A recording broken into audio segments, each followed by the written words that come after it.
I've been requested to give a keynote address to this very important meeting, and I feel very honored that I have been invited um to this meeting, to take part in this meeting. Now, we had a lot of problems a number of years ago uh, when the book came out, Khrushchev Lied came out, because there was nobody willing in any country outside Russia to publish this book. And I had correspondence with Professor Grover Firm, how we can get this book published. In the course of this, comrades in America arranged for the publication of the book. And then after some time, we were able to get this book published by Akar Publications in Delhi. And that was very important because once the English book was published in Delhi, then a number of comrades in different parts of the country translated the book into what are called vernacular languages. And I'm very happy that it was possible to translate this book into so many languages, and particularly in Malayali, because once the book comes in Malayali or Telugu and Bangla, then vast numbers of communists read the book, because it is ultimately the communists who decide the political trend. Now, the words I have to say are broadly about the speech given by Nikita Khrushchev in the 20th Congress speech, which was, in fact, people don't read the main speech. They only are able to read the closed speech, the actual open party speech. And there are 3 volumes of speeches are very important to read, because many dimensions of revisionism are revealed there for the first time. But we know that the closed speech of Khrushchev had multiple effects. It derailed the understanding of the role of Stalin in Soviet and world history. It helped to weaken the international communist movement. It slowed down and ended the further development of socialism and communism in the Soviet Union. And at a worldwide level, it weakened the developing national liberation movements. On a large number of questions, the 20th Congress politically and ideologically reversed the Marxist-Leninist understanding on a whole range of questions. In fact, it can be argued that the 20th Congress saw the return of the views of Kautsky into the national communist movements around the world, and it can be argued that what was the closed speech of Khrushchev, which we are discussing today, led to the resurgence of Trotskyism within and without the communist movement internationally. It is very clear that the 20th Congress recorded the beginnings of the end of the dictatorship of the proletariat and of socialism in the Soviet Union. It is very clear that after the death of Stalin, that the functions and activities of the dictatorship of the proletariat were not being carried out in the Soviet Union. Not only in the Soviet Union, in most of the people's democracies of the world. functions of the dictatorship of the proletariat were absent. That was the norm. It is very interesting if we look back to see that apart from the Soviet Party, when the secret speech came out, no party leader, no party in the democratic camp from the people's democracies came out in defense of Stalin and Marxism-Leninism in 1956. Even those revolutionary communist parties who began the polemics on in the international communist movement, they gave their support to the ideas of Khrushchev for a number of years. Inside the Soviet Union, we find that Molotov and Kaganovich, who for many years were very close to Stalin, were in fact from 1953 onwards were allied to the Khrushchev group. And although they had a number of differences from Khrushchev, they were allied to Khrushchev on major issues. And they themselves were excluded from the party in June 1957. The 20th Congress, as well as the economic measures which was started as a result of the 20th Congress, led to major demonstrations as a result of the politics and economics of revisionism. There were mass demonstrations in the period of de-Stalinization which took place in the Soviet Union. For example, in 1956, after the 20th Congress closed speech, there were demonstrations in Georgia in 1956. In 1962, there were large-scale demonstrations in southern Russia in the town of Novocherkassk. And in 1963, there were demonstrations in the city of Sumgait in Azerbaijan in 1953.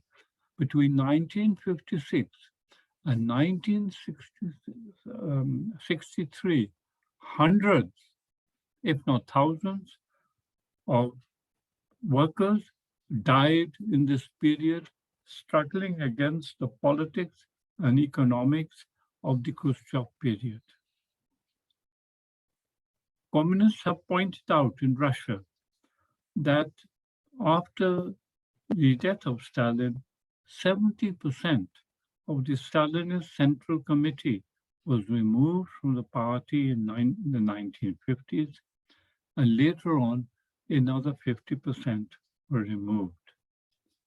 So in the Union republics and the regional parties, city and district party committees, huge numbers of communists of the Stalin period were removed. I think comrades here will understand the large-scale implications of this development.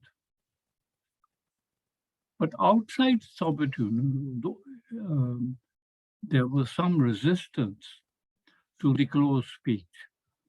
Even in the Soviet Union, I pointed out there was mass resistance, but there were also anonymous letters sent to the Central Committee, which have been published in English as well, which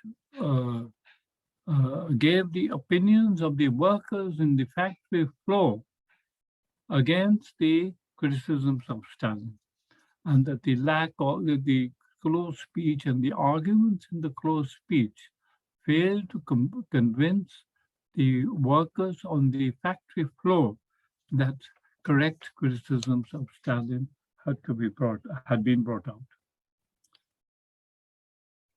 In the United States, we may point out that an organization called the Communist League stood up against the revisionist and opportunist attacks of Khrushchev from 1956 itself.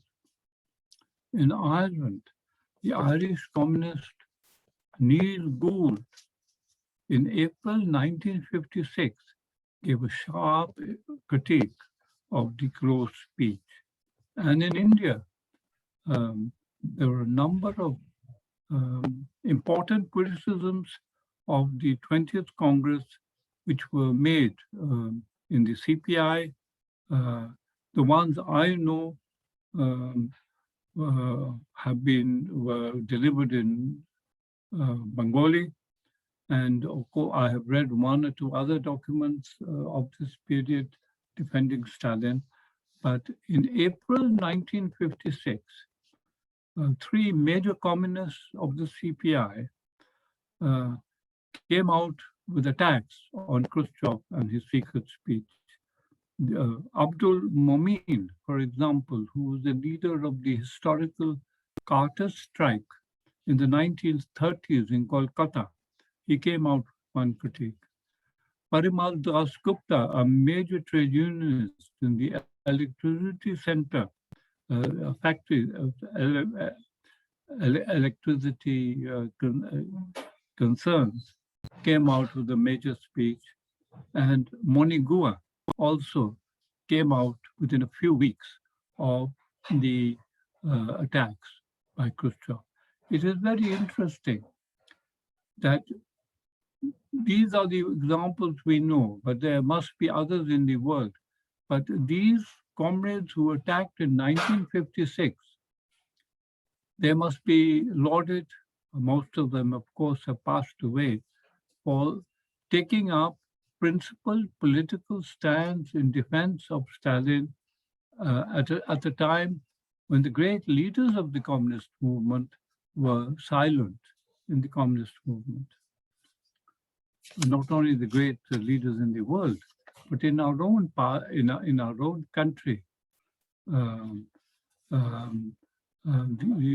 important leaders of the country took no stand. It is very clear from an early stage to many people that there were parallels between the close speech of Khrushchev with the historical views of Trotsky and the left opposition in the Soviet Union. Further, there were parallels between the criticisms made by Khrushchev to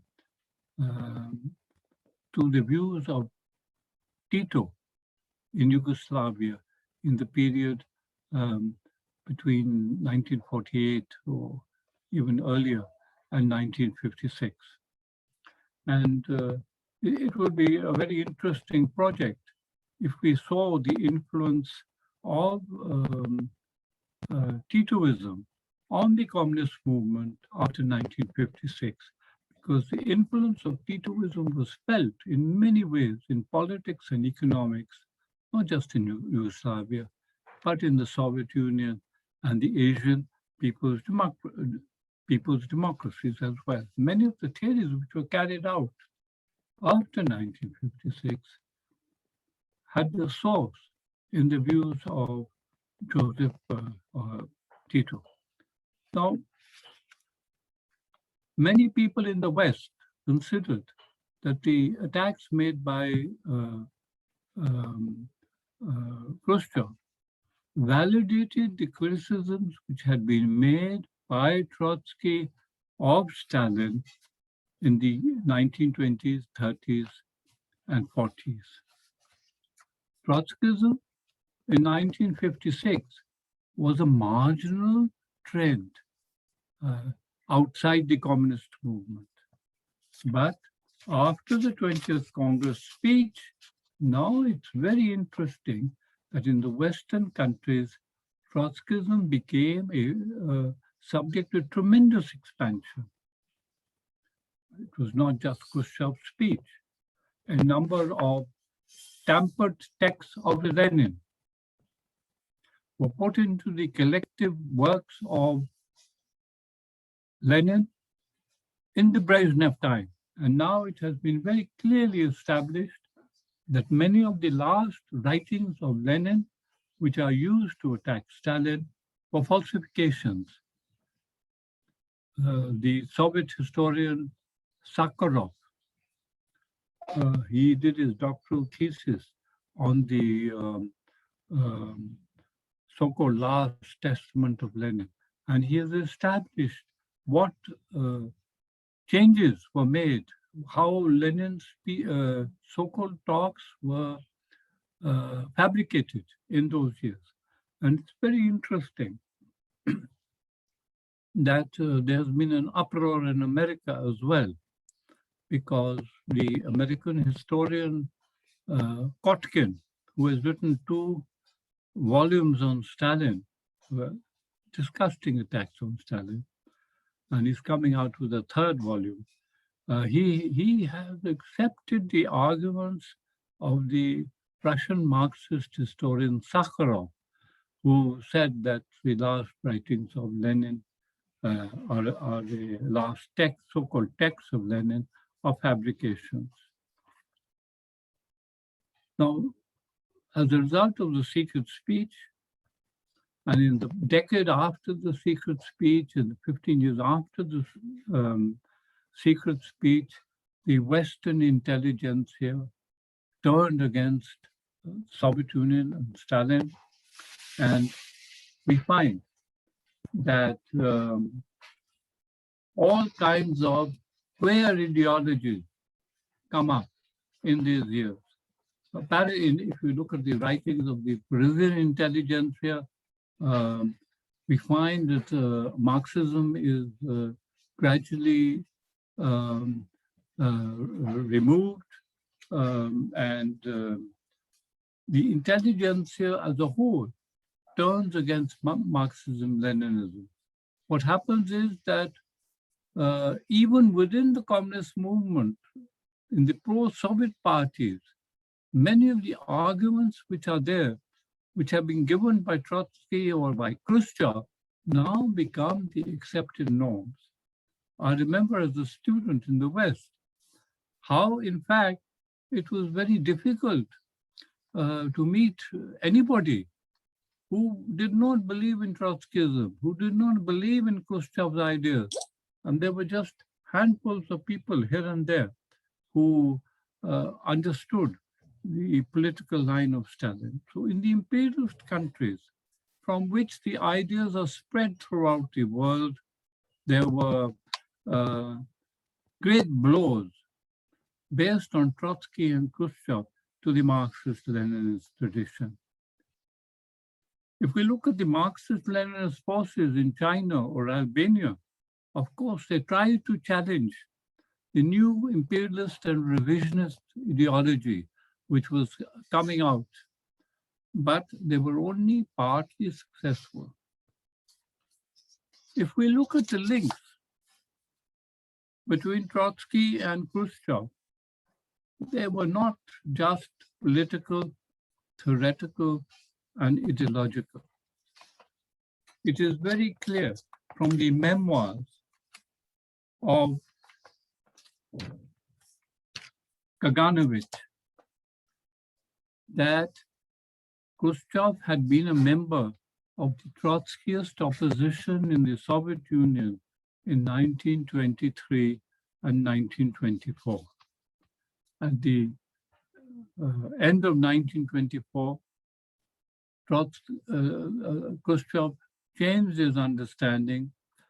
He said that he had made errors, and he repented that he had made Trotskyist errors. And he requested Kaganovich to shift his place of work in the party so that his previous links were no longer able to attack him because of his Trotskyist positions. So Khrushchev was shifted to Moscow. And this very interesting part of the memoirs of Kaganovich. And if it's not too much, a few lines I would like to cite because they're very important to understand the Trotskyist history of Khrushchev, the same Khrushchev who tried to head the communist movement. Kaganovich says, I remember when I consulted Comrade Stalin on this issue, I told him that Khrushchev was a good party worker. And I told him about the Trotskyist past of Khrushchev in 1923 and 1924. Comrade Stalin asked, and did he overcome his mistakes? I replied, not only has he come to overcome them, but he has been actively struggling against them.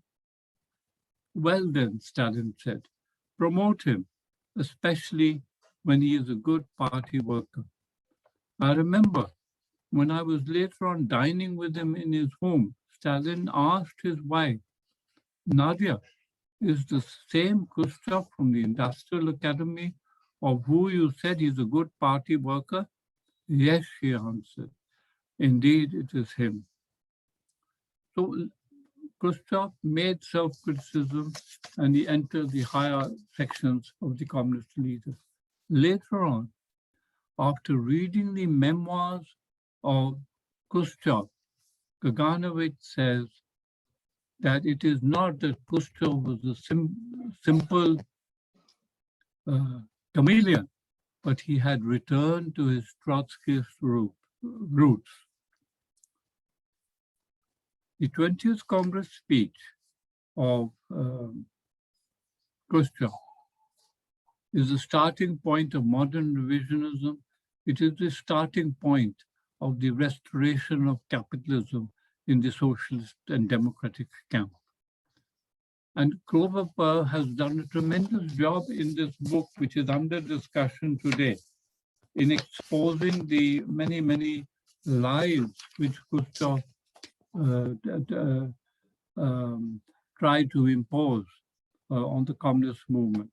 Now, I'm thinking that I don't want to talk so long, so I'm going to skip the portion I had prepared on the valuable parts of Grover Pearl's critiques of this period. And comrades in Kerala can read the book by Grover Pearl, and parts of my talk today are based on the introduction which I have given in the book, and I propose to skip all that.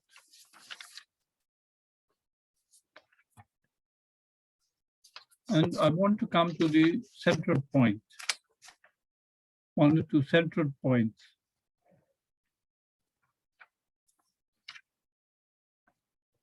The effect of Khrushchev Lied in India, once it has been published, has hurt the right-wing sections of the communist movement very much. When the book came out, there was a polemic in mainstream magazine between Grover Pearl and the supporters of Khrushchev, and that's very interesting. The publication of this book had an effect in India also, because supporters of Trotsky were very upset with the publication.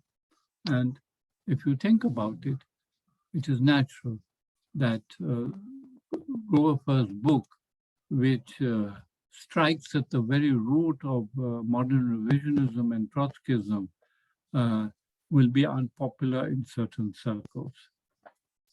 But it is very interesting that it has not been possible for the critics of her to give any substantial arguments to suggest that there are weak arguments or incorrect arguments on the part of Grover Pearl, because now the book has been published in a number of countries. It's been translated into European languages. It has been published in Russian. It has been published in America. In fact, no criticism of any kind has come to disprove what Grover Pearl has given in his book on Khrushchev.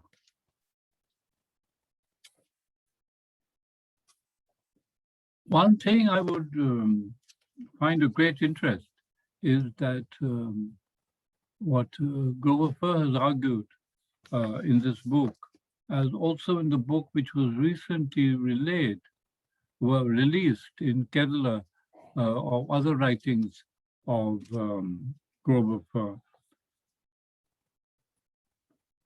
Grover follows the Russian patriotic historian Yuri Zhukov and argues that there were strong trends within the communist movement in Russia from the 1930s and 40s onwards, which were opposed to the program of democratization which Stalin put forward. Furr argues that Stalin and his supporters challenged the and his supporters supported a plan of democratization, which would have led to multiple elections of government representatives in the Soviet Union.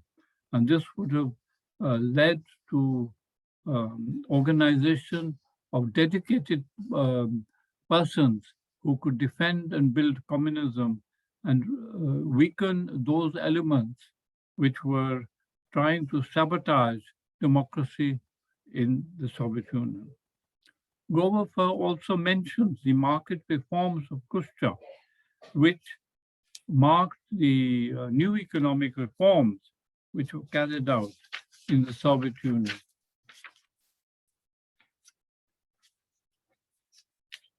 I would like to point out one or two things which are my interpretation of the 20th Party speech. Number one, the closed speech was important to demolish the authority of Marxism-Leninism in the Soviet Union and in the international communist movement. And to demolish Marxism-Leninism, it was necessary to demolish the political personality and heritage of Comrade Stalin. It was the prerequisite for ending the transition to communism, which Stalin had argued for from the 18th Congress speech of the Communist Party of the Soviet Union from 1939. And it was very important, it was essential for the organization in the Soviet Union of the norms of generalized capitalist commodity production in the Soviet Union in the period 1953 to 1958. If we look at the documents of the 17th and 18th Congresses of the Soviet Party, we find that after the liquidation of the kulaks, there were no more classes, no more exploiting classes in the Soviet Union.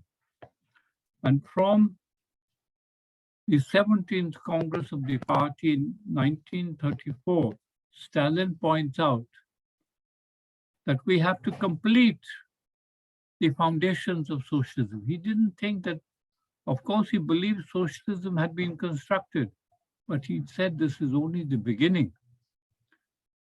He said the foundations of socialism have been established, and he still envisaged the completion of a classless socialist society in the Soviet Union. Now, there have been a number of people who have written that Stalin did not recognize that classes existed in the Soviet Union. But this is completely incorrect. We just have to read the 17th Party Congress report of Stalin in 1934. Even more interesting in detail is the 18th Congress of the CPSUB in 1939.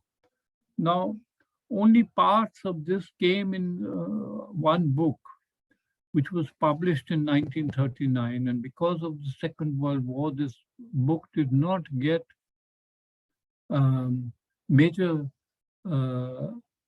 publication and spreading because of the Second World War. But it's a very important volume, and I happen to have the 18th Party Congress stenographic report, which is in Russian. And it is very interesting that speech after speech at the 18th Congress of the party in 1939 refers to the central question of the transition to communism in the Soviet Union. There are major speeches by Stalin, of course, by Molotov, and by the head of the Gosplan State Planning Committee, Voznesensky.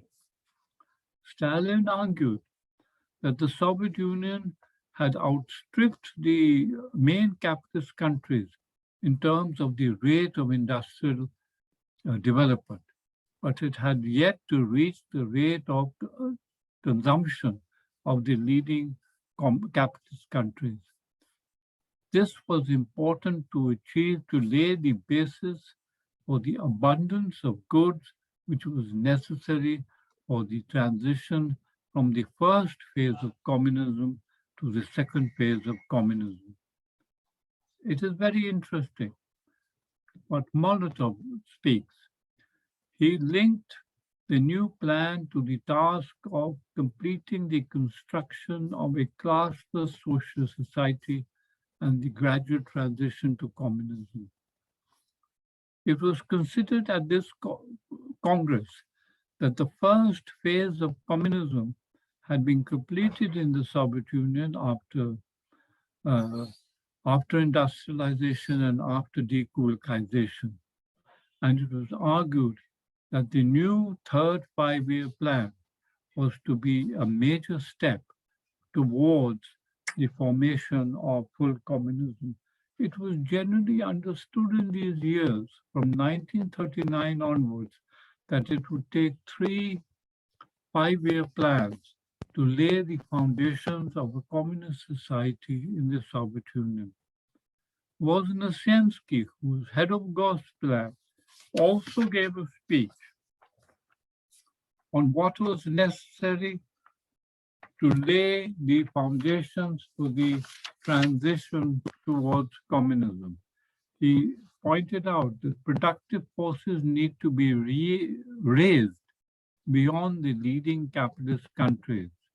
Second, labor productivity had to be raised in order to create the abundance of products necessary for social communism. And third, the cultural and technical level of the working class had to be raised to the level of engineers and technical workers. This is terribly important because it was not done even until the end of the Gorbachev period, that the technical level of the working class did not rise to the level of the engineers and the technical workers. Fifth, he argued that the socialist state had to develop new forms while establishing communism. He argued that the transition to socialism had taken 2 decades, and the transition to communism, argued the Gosplan chairman, would take a lesser time period. Now, the perspective of communism implied that a new party program was necessary. And parallel to this, the Gosplan prepared an economic program for the transition to communism in 1941, that is within 2 years. And there are 2 giant volumes in which this plan is prepared by Gosplan. Of course, Second World War made sure that this program was postponed. But even after the Second World War, a new program was formulated, a draft program was formulated in 1947. And this is discussed in the Cominform meeting in September 1947. And recently, um, scholars in the Soviet Union, sorry, scholars in Russia have published this program, and so now it is easily available. In economic problems of socialism in the USSR, Stalin outlined the gradual transition to communism, in which a new planning body needed to be uh, set up, which would be above God's plan. He did not want that the collective farms got the impression that the surplus from agriculture was being taken over by God's plan. And what he wanted, if you read the document, he wanted, Stalin argued for the beginnings of exchange of product exchange between the collective farms and the industrial enterprises, in which there would be no mediation of money relations. And this meant that Stalin envisaged that within a few years, there would be gradual elimination of commodity money relations in the transition to a communist society. It is very interesting.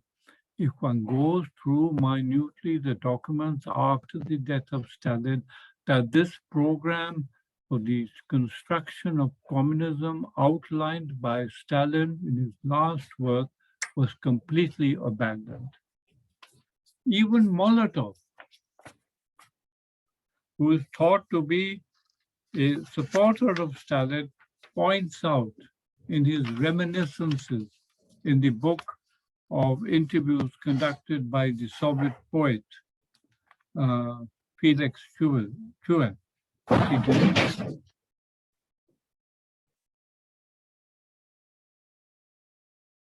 Even Felix Chue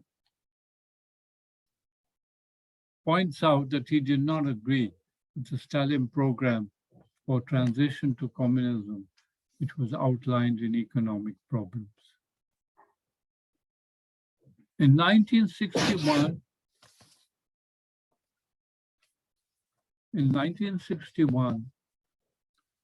after very extensive discussions in the communist movement, there were huge discussions on the transition to communism under Khrushchev. And there are thousands of documents which were prepared and discussed in the Soviet Party. But what is most important are two things. The program formally accepted that the state of the dictatorship of the proletariat was ended, and that now the Soviet state was a state of the whole people. And we know this is completely contrary to what Marx wrote, that the dictatorship of the proletariat would continue until the inauguration of communist society. And further, this program argued that the transition to communist society would be achieved through the further development of commodity money relations. The 20th Congress speech, which was published, it was a response, it was a reaction, it was a reflection of the economic steps which were taken in the Soviet Union between the death of Stalin and the 20th Congress of the Soviet Party. In the period 1953 to 1958, if we look at the documents in the Gosplan, in the Gosplan archives, it is very clear that directive centralized planning was terminated. The sphere of operation of Gosplan was steadily reduced, and this was openly admitted by Mikoyan that this had been done from 1953 itself. Gosplan was itself divided into two organizations, and the powers of Gosplan were reduced, the powers of the ministries were expanded, and the directors of the enterprises had greater powers also. Centralized directive planning for constructing communism was replaced by decentralized coordinated planning to establish a market economy. In 1957, we see that the allocation of the products of the state sector and Gosplan itself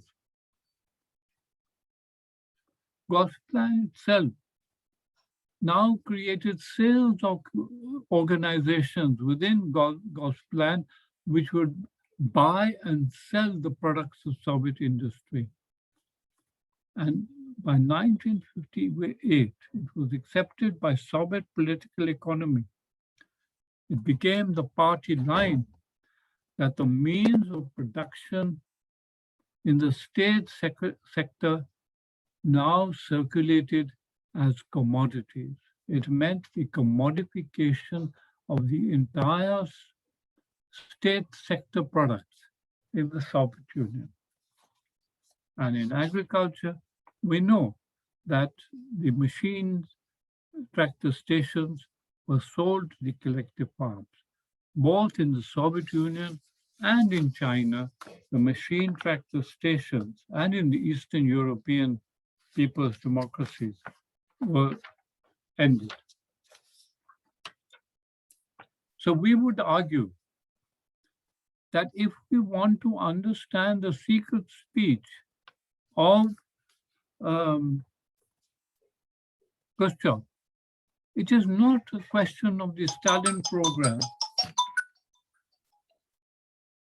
It is not a question to understand the secret speech in terms of opposition to the Stalin plan for democratization, as is argued. It is, in fact, a reversal of the Soviet Party program under communism, Soviet Party program for the construction of communism in Soviet society. What the closed speech of Khrushchev did was to bring about this correspondence between the new relations of production which resulted in the Soviet Union from the destruction of the Soviet mode of production as had taken place between 1953 and 1956. It brought the superstructure of Soviet society to correspond with the new market socialist base. And this was the major step which prepared the way for the creation of an entire system of commodity production in the Soviet Union and in the majority of the people's democracies. So I will end there. I've tried to give an understanding of what actually happened with the 20th Congress, what it was arguing for, and what it led to. I'm afraid I've spoken a bit longer than I intended, and I've cut out chunks of my talk, which I thought are there in Grover's book, so I haven't referred to that at all. So I'll end there. Thank you very much.